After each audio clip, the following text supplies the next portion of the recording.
যারা রমজান মাসে পবিত্র কোরআন খতম দিতে চান, এখন থেকেই পবিত্র কোরআনুল কারীম খতম দেওয়া শুরু করেন, তিলাওয়াত করা শুরু করে দিন। রমজান মাস আসার আগে আগেই রজব মাস, শাবান মাস, 2 মাসে 2টি খতম দেন এবং রমজান মাসে আরও একটি খতম দেবেন। মোট 3টি খতম দেওয়ার চেষ্টা করবেন। এবং যাদের দ্বারা সম্ভব, অনেকে তো রমজান মাসে 3টি 4টি করে খতম দিয়ে দেয়।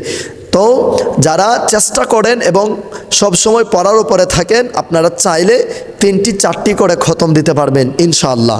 হযরত আবু কিলাবা রাদিয়াল্লাহু তাআলা আনহু থেকে বর্ণিত, তিনি বলেন, রজব মাসে রোজা পালনকারীর জন্যে জান্নাতের ভেতরে সুন্দর একটি মহল রয়েছে।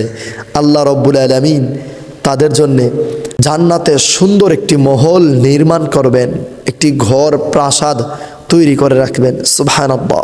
রজব মাস হলো বীজ বপনের মাস, শাবান মাস হলো খেতে পানি দেওয়ার মাস, আর রমজান মাস হলো ফসল কাটার মাস।